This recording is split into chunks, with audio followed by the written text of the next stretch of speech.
ಇದು ಈ ನಾನು ಕಲ್ತ್ಕೊಳ್ತೇನೆ, ನಾನು ಮಾಡ್ತೇನೆ ಅಂದ್ರೂ ಬರಲ್ಲ ಎಲ್ಲರಿಗೂ. ಹೌದು ವೀಕ್ಷಕರೇ, ಇದು ಕೈಚಕ್ಕುಲಿ. ಇದರ ಗಮ್ಮತ್ತೇ ಬೇರೆ. ಶಿರಸಿಯ ಗ್ರಾಮೀಣ ಭಾಗದಲ್ಲಿ ಗಣೇಶ ಹಬ್ಬದ ಸಂದರ್ಭದಲ್ಲಿ ಈ ತಿಂಡಿಯನ್ನ ಮಾಡ್ತಾರೆ. ಈಗೆಲ್ಲ ಹೆಂಗಸರು ಯಾರು ಕಲ್ತ್ಕೊಳ್ಳೋದಿಲ್ಲ. ಇದು ಎಲ್ಲರ ಮನೇಲೂ ಗಂಡಸರೇ ಮಾಡೋದು. ಹೆಂಗಸರು ಮಾಡೋದು ತುಂಬಾ ವಿರಳ. ನಾನು ನೋಡಿದ್ದೇನೆ. ಇದರಲ್ಲಿ ನೀವು ಪಳಗಿದ್ದೇನೆ. ನಾನು ಈ ಹೆಗ್ಡೆ ಕಟ್ಟ ಭಾಗದಲ್ಲಿ ತುಂಬಾ ಫೇಮಸ್ ಇದು. ಹೆಗ್ಡೆ ಕಟ್ಟದಲ್ಲಿ ಚೌತಿ ಬಂದ್ರೆ ಅಲ್ಲ ಸಡಗರನೇ ಬೇರೆ. ಅಲ್ಲೆಲ್ಲರ ಮನೇಲೂ ಮಾಡ್ತಾರೆ.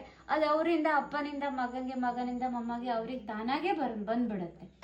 700 ಗ್ರಾಮ್ ಅಕ್ಕಿಯ ಮುಂಚಿನ ದಿವಸ ನಾವು ರಾತ್ರಿ ನೆನೆಸಿಟ್ಕೊಳ್ಬೇಕು. 5 ರಿಂದ 6 ತಾಸು ನೆನೆಸಿಟ್ಕೊಂಡ್ರು ಬರ್ತದೆ. ನೆನೆಸಿಟ್ಕೊಂಡ್ರೆ ಈ ಥರ ಮುರಿ ಬರ್ತದೆ. 2 ರಿಂದ 1 ತಾಸೆಲ್ಲ ನೆನೆಸಿದ್ರೆ ಅಕ್ಕಿ ಅಲ್ಲೇ ಚಕ್ಲಿ ಸ್ವಲ್ಪ ಕಟ್ಟಾಗ್ತಾ ಹೋಗ್ತದೆ ನಾವು ಸುತ್ತಬೇಕಾದ್ರೆ. 2 ಸ್ಪೂನು ಜೀರಿಗೆ, 2 ಸ್ಪೂನು ಎಳ್ಳು, ಒಂದು ಅರ್ಧ ಸ್ಪೂನು ಅಲ್ಲ 1 ಚಿಟಿಕೆ ಓಮು, ಇದಿಷ್ಟನ್ನು ಹಾಕಿ ಗ್ರೈಂಡರಲ್ಲಿ ಬೀಸಬೇಕು. 1 ರಿಂದ 1.5 ತಾಸು ಗ್ರೈಂಡರಲ್ಲಿ ನುಣ್ಣಗೆ ಅಂದ್ರೆ ನುಣ್ಣಗಾಗಬೇಕು. ಒಂದು ಅಕ್ಕಿ ಕಡೆ ಇಷ್ಟು ಸಣ್ಣ ಅಕ್ಕಿ ಕಡೆ ಬಂದರೂ ಹೊಟ್ಟೋಗ್ಬಿಡ್ತಿದೆ.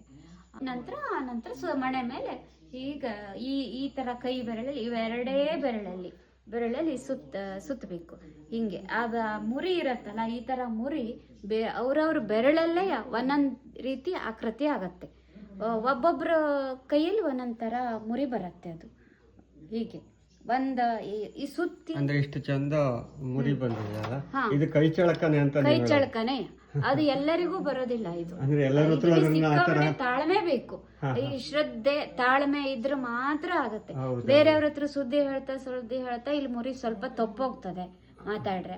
ಆದ್ರೂ ಮಾತಾಡ್ತಾ ಚಕ್ಲಿ ಕಂಬಳಕ್ಕೆ ಹೋಗೋದೇ ಒಂಥರ ವಿಶೇಷ ಆಯ್ತು.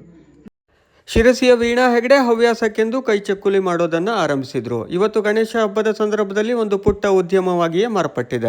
ಅವರಲ್ಲಿರುವ ತಾಳ್ಮೆ ಮತ್ತು ಶ್ರದ್ಧೆಯಿಂದ ಇವೆಲ್ಲ ಸಾಧ್ಯವಾಗಿದೆ.